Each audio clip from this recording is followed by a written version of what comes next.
Bandits kill 32 farmers, kidnap many, set houses ablaze in Niger communities. Troops neutralize terrorists, recover AK-47 rifles, motorcycles in Yobe. House of Representatives to hold emergency seating on Tuesday over 2027 election timetable. On the foreign scene, Guinea-Bissau opposition leader faces military court over coup plot allegations. Good evening, this is News Update on Trust TV. I am Chiamaka Nwafo. Thank you for joining us. Bandits have killed no fewer than 32 farmers in several attacks on a community, or rather some communities in Argungu local government area of Niger State. Residents say the first attack was on Tunga Makiri in Konkoso ward around 3 a.m., during which 6 people were killed. They said bandits later invaded Konsoko and Pisa around 6 a.m. on Saturday, shooting sporadically and killing 26 people before setting buildings ablaze, including a police outpost. Sources say the number of casualties from the attack on Pisa community is yet to be ascertained. Hassan Abdullahi, resident of the area, told Trust TV that the attackers, numbering over 200, operated for several hours. He said the Saturday's attack started around 6 a.m. and lasted until 10 a.m., adding that the affected communities were about 200 kilometers away from the Nigerian Air Force Base in Busa, the headquarters of Argungu local government area. When contacted, the spokesperson for the Niger State Police Command, SP Wasiu Abiodu, confirmed the attacks. Suspected Boko Haram insurgents have released a video showing a large group of women and children allegedly abducted from Kayama local government area of Kwara State, claiming that 176 persons are in captivity and accusing the Nigerian government of misrepresenting the figure. The 1-minute 17-second video published by Sahara reporters shows dozens of female captives and minors guarded in an open area while an unidentified speaker, whose face was not visible, interrogates them. In the footage, the speaker asks the victims, "Where were you abducted?" The unidentified speaker then alleged that the federal government was misleading the public about the scale of the abduction. The clip ended shortly after the statement. At the time of filing this report, there has been no official confirmation from the federal government or the Kwara state government regarding the authenticity of the video, the figure stated by the insurgents. Security agencies have yet to issue a formal statement addressing the claims.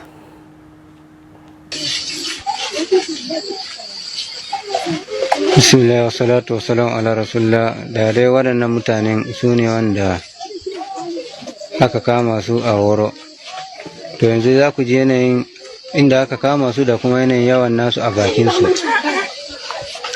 Ya ana aka kama ku? Wace karamar hukuma? Wace jiha ce? Kwara State. Kefa, a ina aka kamo ku? Wace karamar hukuma?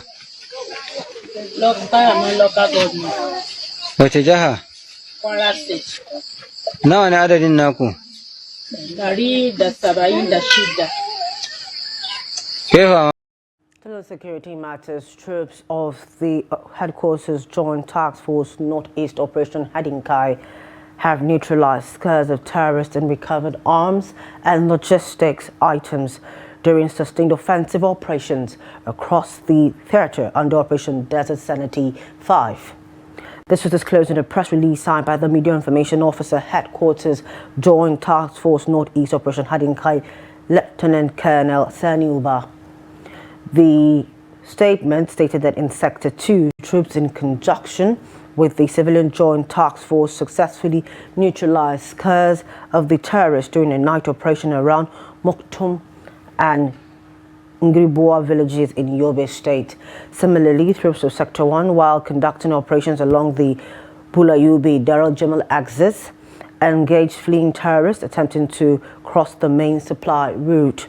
The headquarters of the operation, Hadinkai, reassured residents of the region of its resolve to sustain operations against insurgent groups. Former governor of Kano State, Ganduje, has rejected allegations by his former Kaduna State counterpart Nasir El-Rufai, linking him to the disappearance of Abubakar Idris, popularly known as the Diata.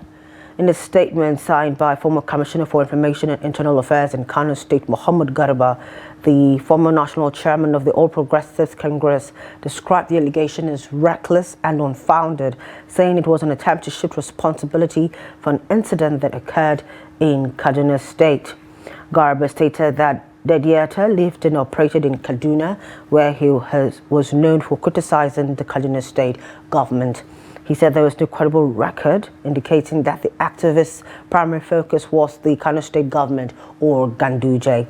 The statement called for careful scrutiny of El-Rufai's recent remarks, stressing that serious allegations must be backed by verifiable evidence rather than political rhetoric. Garba warned that dragging Ganduje into the matter without proof risks politicizing a painful and unresolved case and further confusing the public.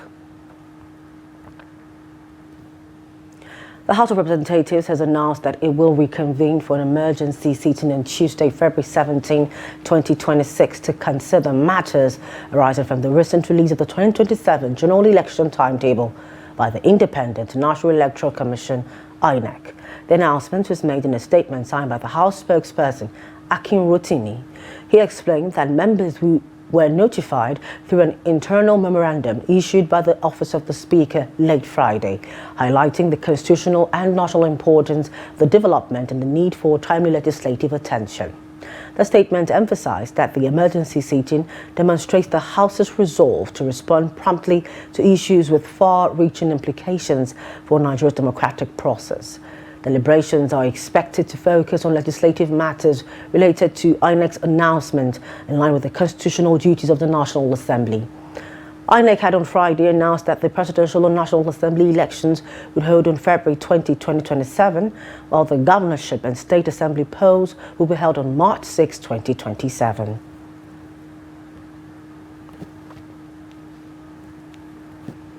Rivers State Governor Siminalayi Fubara has declared that his decision to embrace what critics describe as weakness was driven by the need for peace and survival, as he dedicated his Man of the Year award to the Minister of the Federal Capital Territory, Nyesom Wike. Speaking while receiving his award at the New Telegraph Award dinner night in Lagos on Friday, Fubara delivered an emotional reflection on leadership, political pressures, and reconciliation. Addressing the prolonged political tensions that have defined Rivers State's governance landscape, Fubara stated that his approach had often been misunderstood. Today for me is a very special day, and also special for everyone who has believed in me. And I know for believing in me, you have a share of special pain. Some of these pains, some persons describe them as weakness, while others see it as being strong. But I choose, for a lot of reasons, to be weak. Weak because I want peace. Weak because we need to survive. Weak because I need to also protect those things that are dear, not just to me, but to our dear nation. So I want to say it is a special day for everyone. Continue to believe in what you believe in. Weakness is a virtue. It pays at the right time.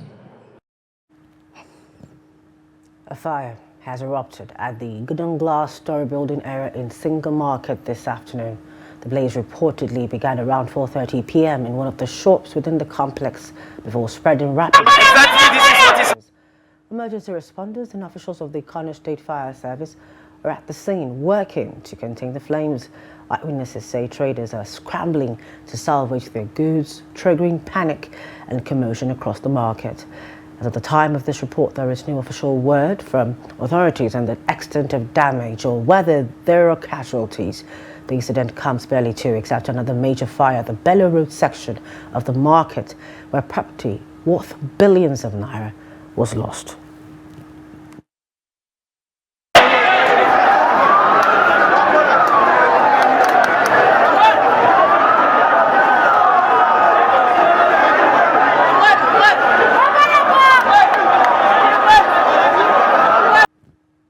On to health matters. A few days after the official declaration of a Lassa fever outbreak in Benue State, authorities have confirmed a rise in the number of fatalities. Trust TV's correspondent reports that within a week, the state has recorded 2 additional deaths, bringing the death toll to 5.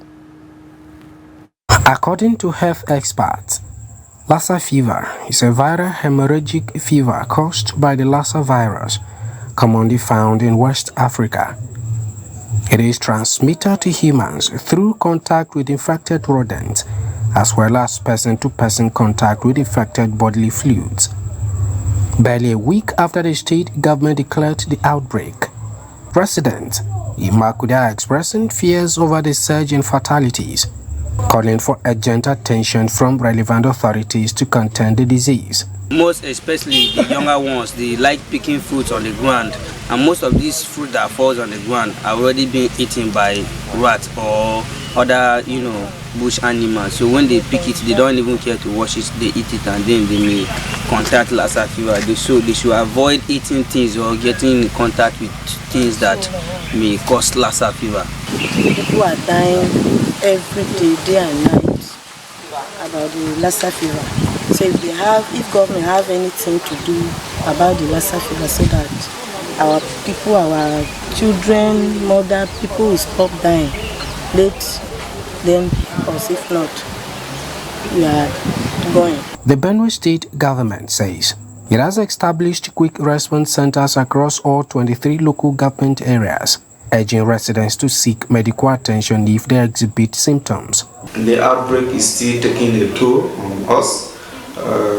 Currently, we have 64 suspected cases, 10 confirmed in the laboratory. We have 5 deaths now from the confirmed cases, and just last night we lost 2 patients, although these are patients that sample was taken. We are yet to, their results will be out hopefully today.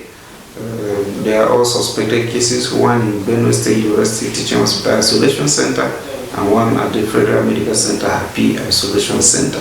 It has always been said that prevention is better than cure. So to the general public, once you cite somebody with any of these features, it's always better for you to over-assume or to even overrate the thing. Then we now come in to even tell you that this is not Lassa fever. I think that's better. So we just want us to be alert whenever we see patients or anybody exhibiting any of these symptoms, even if it's just one, just report to the necessary authorities. Medical reports indicate.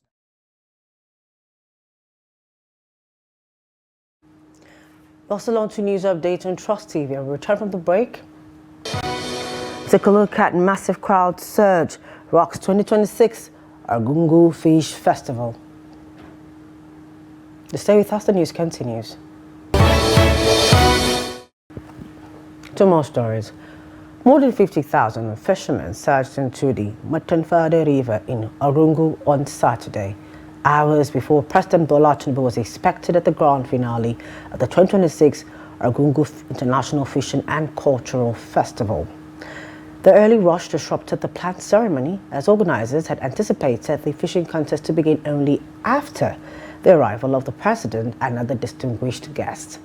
Some competitors had reportedly been waiting at the designated area since 5 a.m., eager for the event to commence. By 12:45 p.m., President Tinubu, Kebbi State Governor Nasir Idris and other top dignitaries had yet to arrive at the riverbank for the closing ceremony. According to the event schedule, the grand fishing contest and prize distribution were to run from 8 a.m. to 2 p.m. Despite the absence of the president and other key personalities, the traditional fishing contest proceeded with thousands of spectators watching from the riverbank. The 61st edition of the festival attracted participants and tourists from across Nigeria and neighboring countries, cementing its status as one of Africa's premier cultural tourism events.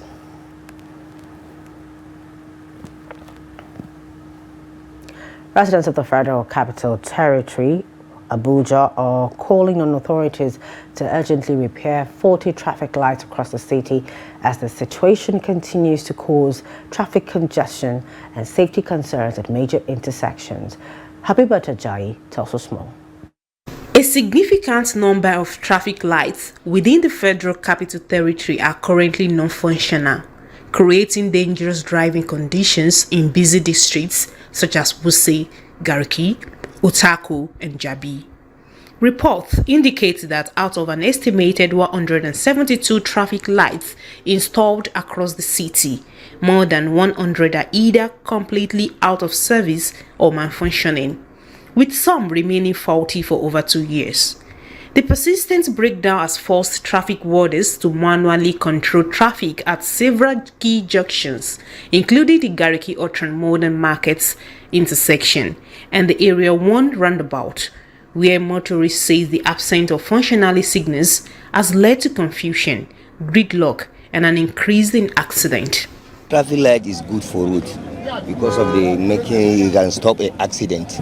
But what the problem when we are getting in the road is when the police are still at the site, instead of the time when the road passing to be aside and looking, they are putting the time very short. Immediately you beat the traffic light, the police will arrest you and collect a bribe from your hand. That's the problem when we are facing with them. The traffic light, she good. Even when I go in both country for dream, traffic light is there. Traffic light is there. If the traffic light stop you, where they say stop. When we dey small, they teach us for school. Where they say stop, you have to say wait. You are supposed to stop for others to go. How you go say traffic light no good? She good. I have to tell the truth. They think they disturb our work because one, some of them are not, or how is the program is very short, and it gets some places where cars supposed to be passed. That one not the work. When you come and stop until all of them pass everybody together, and it's supposed to at least there's supposed to certain way to say at least the thing go there long small. And the road safety, they use it and be disturbing people. After the other day, one get motor killer here. Speaking on the situation, the director of traffic lights, Engineer OK, who chose to speak off camera, says the Federal Capital Territory Administration has commenced the Light Up Abuja project. He explains that the initiative involves partnership with China firms to install more durable, vandal-resistant solar-powered traffic lights with maintenance contracts expected to last between 4 and 5 years. Residents, however, are urging the authorities to speed up repairs and installations to ease congestion and prevent further accidents across the city. Habibat Ajayi, Trust TV News, Abuja. In business, the Central Bank of Nigeria, CBN, has slammed a 10 million naira fine and withdrawal of checks on commercial banks using unaccredited check printers and personalizer. The Apex Bank disclosed this in its revised sanctions regime on defaulters of the Nigerian Check Standard and Nigeria Check Printers Accreditation Scheme. Among other things, CBN said offence of engagement of unaccredited commercial check printer personalizer by commercial banks is reported by accredited check personalizers, printers, or via CBN MTIC audit will attract withdrawal of checks from circulation and 10 million naira fine, as well as withdrawal of checks from circulation and 20 million naira fine for a repeat offence. In a circular announcing this sanction, which was signed by Director, Banking Services Department, Hamisu Abdullahi, CBN recalled that it issued a circular on sanctions on defaulters of the Nigerian Check Standards and Nigerian Check Printers Accreditation Scheme in 2019.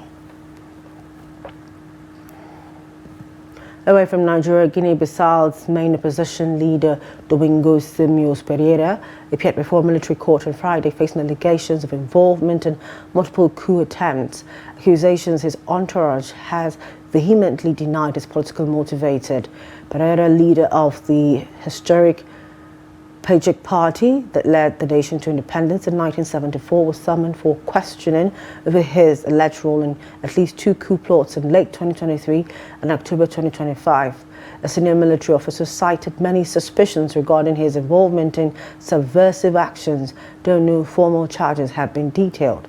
Pereira was initially arrested during the November 2025 military coup that overthrew President Umaru Sissoco Embalo.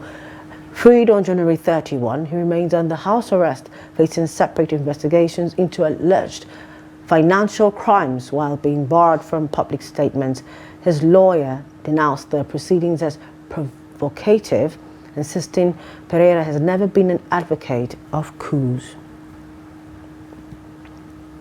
And sports, hostilities resumes this Saturday in the 2025-2026 Nigerian National League NNL season.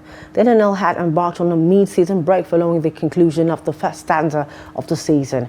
In the NNL conference, a Smart City will be up against Gateway FC in Lagos, while Crown FC will do battle with Sunshine Stars at the Sean Stadium in Ogbomoso. El-FC will welcome into Lagos to their fortress in Owerri on Sunday.